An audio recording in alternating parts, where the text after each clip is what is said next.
pagpaplano, puwede ring may nasagawa ng plano ano, at mukhang ito ay pinagpukusan 'no ng mga ilang buwan. So gawa na mare. Ano man 'tong plano na ito, waiting na lang 'no, and mukhang may ibang mga tao pang involved dito. We have the Five of Swords now. It looks like actions ito na may mga kasali ring iba, okey, o mga may involved pa dito. So alamin natin kung anong klase ng energy 'yan. Maaaring hindi mo ito alam with the Four of Swords kasi nakakita tayo ng energy dito na parang, shh, quiet lang, silence lang dito pagdating sa inyo. Parang wala kayong masyadong alam dito, pero with the moon puwede ring wala talaga kayong alam. So alamin natin 'no, medyo parang, yung ating nakukuhang impormasyon ay tagpi-tagpi pa lang. Mamaya malalaman natin ang kabuuang istorya. Kaya naman kumapit ka lang, okey? Just stay here with me. Stay with me. Okay, so let us see. Okay, let's go sa go.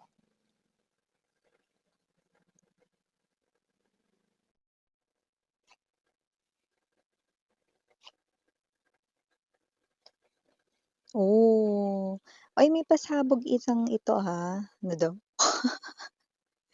Yung hindi ko naintindihan yung Tagalog grammar.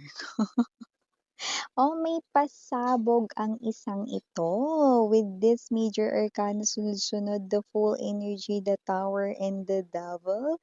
So, yun nakikita natin dito, no? So, meron siya ritong parang isang klase ng pasabog, like surprise, dito sa'yo. Tingnan natin kung anong klaseng sorpresa ito. Ilatag na muna natin lahat dito. So, ito yung klase ng sorpresa na mabibwisit ka.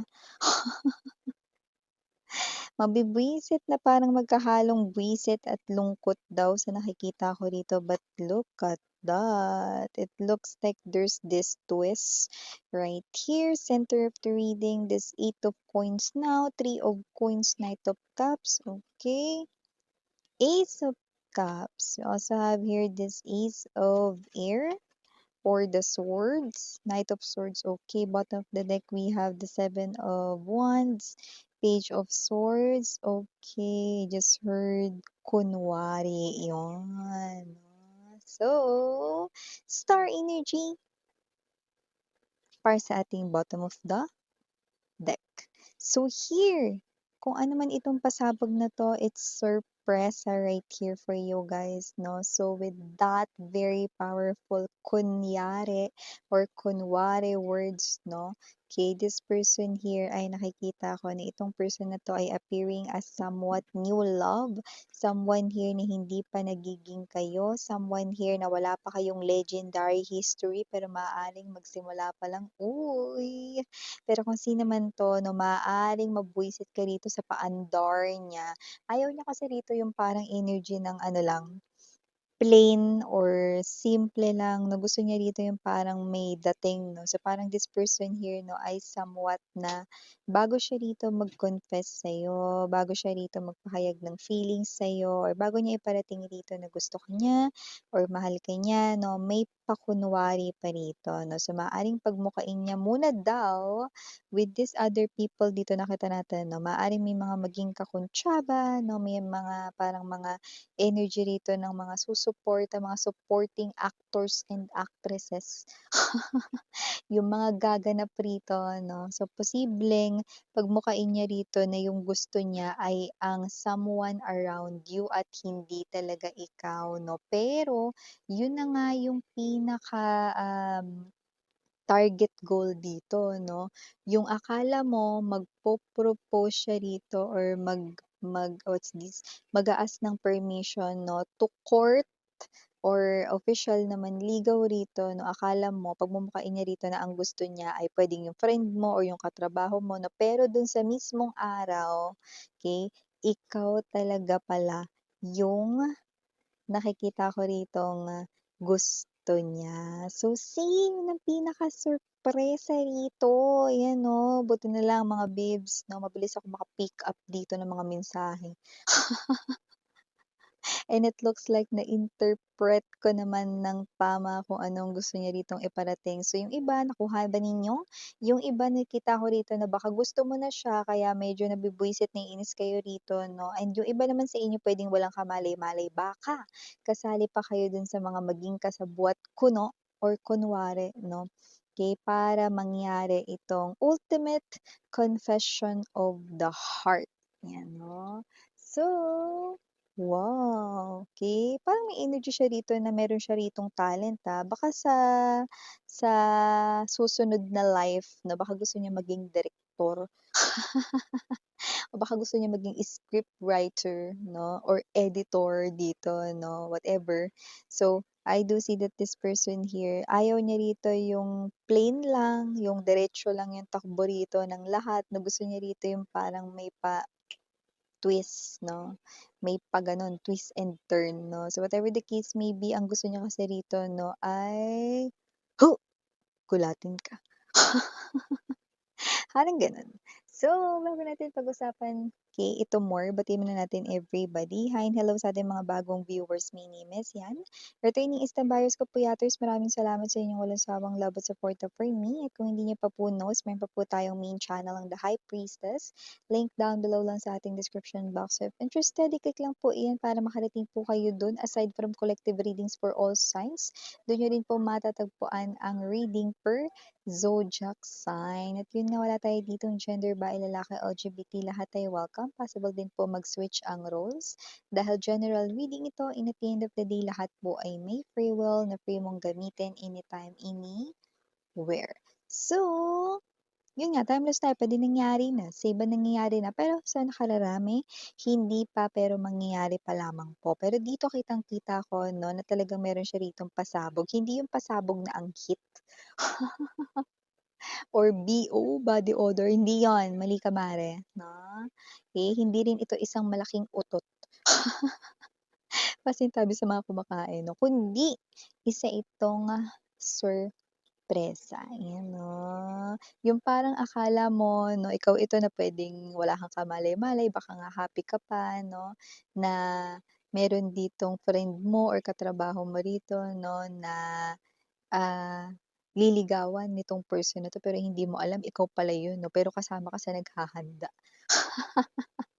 or pinaghahandaan yun, 'di ba?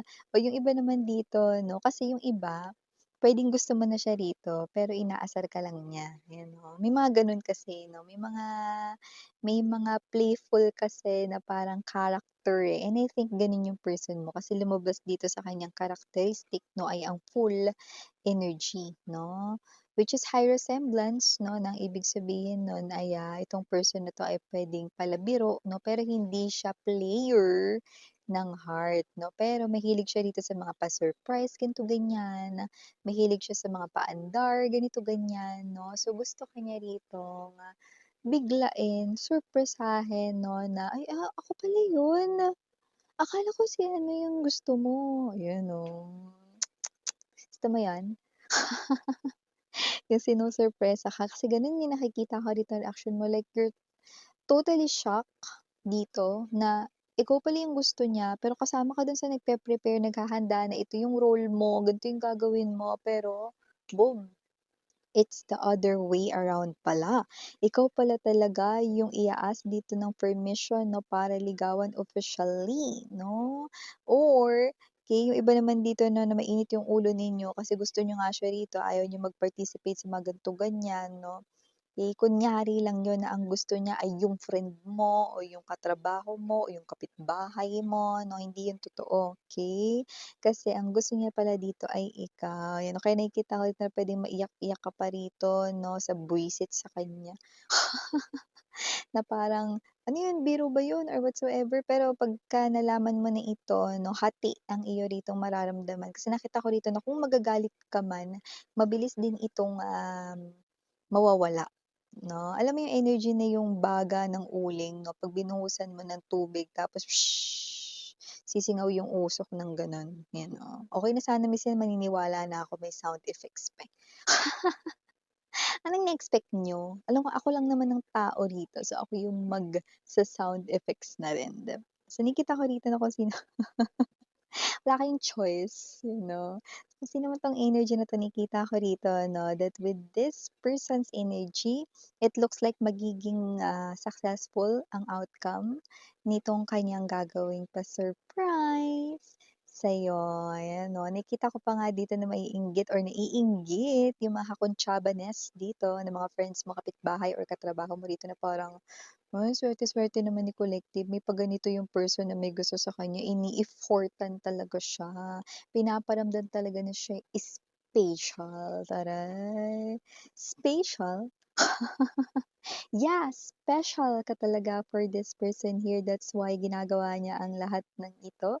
This person here, ito ay kanya rito, no, na parang hindi kasi gusto niyang biru-biruin or hindi biru-biro lang ang feelings niya for you, kundi gusto niya, no, na mabigyan ng color and at the same time, no, gusto niya rito mag-confess in a very unique way. So, parang gusto niya sarili niya ito, no, originality, ganun, no, and ayaw niya dito yung sabihin lang sa'yo na, "Puwede ba tayong mag-usap? Alam mo kasi gusto kita." Yun. Ayaw niya ng gano'n lang, masyadong simple. Gusto niya yung may pasabog mare, you know, gano'n yung energy niya or gusto niya rito yung parang may kakaiba pre. Eh, kaya 'pag nagtapat siya sa'yo hindi gano'n ka-plain, hindi gano'n ka-simple, kundi yung parang kumbaga sa kanta ito yung ano, eh, rock yung genre. Gusto kong mag-swimming, gano'n. 'Di ba? Gusto niya rito ng energy ng nag-e-explore, 'di ba, ng iba pang mga ways para talagang yung gulat factor mo ay talagang ma-surprise ka, mabigla ka. No, siyempre, eh, 'di ba? Ikaw ba naman matagal mong gusto 'tong person na 'to tapos malaman mo iba pala yung liligawan niya rito, 'di ba? Tapos kukuntsabahin ka pa niya. Siyempre nakakasama ng loob, pero 'pag nalaman mo na ikaw pala yung gusto niya, iba na yung mafi-feel mo, 'di ba, na parang, "Uy, ang special ko naman may pa-gano'n pa," you know. So, whatever the case may be, iba yung magiging dating nito sa'yo, 'di ba? So, nakikita ko na magiging positive pa rin ang result nito no matter what dito dahil nakikita ko na yung person mo rito 'no ay someone na meron ditong achievement sa dulo. Ayan 'no, with the star card parehas kayo ritong wagi with this star card energy. Nakakuha ko rito ng number 8 and 17. So, I don't know, maybe yung mga specific viewers diyan baka yan ang mga date of births ninyo or baka special yang number o baka favorite niyo yan. So, just take only what resonates, okay? And nakakita rin ako ng energy rito mga babes 'no, that whoever this energy is, this person here 'no, ay watching here your every move at tinitingnan niya rin dito yung mga galawan mo. At kung ikaw yung energy na busit ka dahil dinadamay ka pa niya dito 'no, sa panliligaw niya kunwari sa iba, okay tuwang-tuwa po siya with the Page of Swords and there's this Three of Coins, tuwang-tuwa siya rito 'no, sa nakikita niyang reaksyon dito sa inyo dahil yung reaksyon ninyo ay tumutugma sa gusto niyang makita at masaksihan. Yung nagseselos ka, yung inis na inis ka dahil selos na selos ka. Yun, 'di ba? Ta's hindi mo alam 'no, ay ako pala yung gusto niya, gano'n. Yung feeling mong haba-haba ng buhok mo 'no, na nasa 10th floor ka, umabot sa basement. Gano'ng klase ng energy 'no, dun sa parking sa pinakababa, sa basement, 'di ba? Gano'ng klase. So yeah, initials na tayo here 'no. So nakikita ko 'no, na alin man dun ang senaryo mo, alam mo man 'to or hindi, gusto mo man siya or hindi, ang sorpresa ay talagang kabog dito. Yan, nakikita ko rito na mas lalalim ang koneksyon ninyo after this kahit wala kang gusto sa kanya sa iba sa inyo. Nakikita kong huhulog ang loob mo sa kanya dahil mapursige siya and at the same time nakakagaan ng,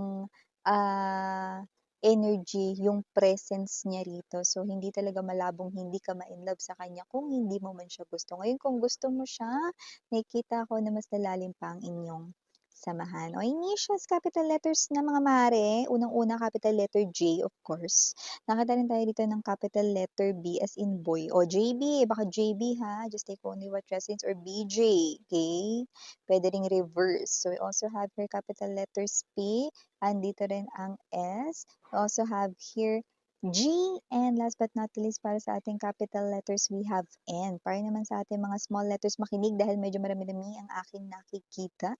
We have here H, I, S, B as in boy, C, D, W, Q, Y, E, and last but not least, we have A.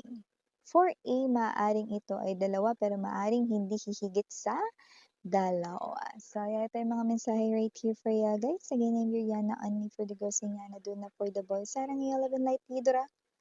Annyeong.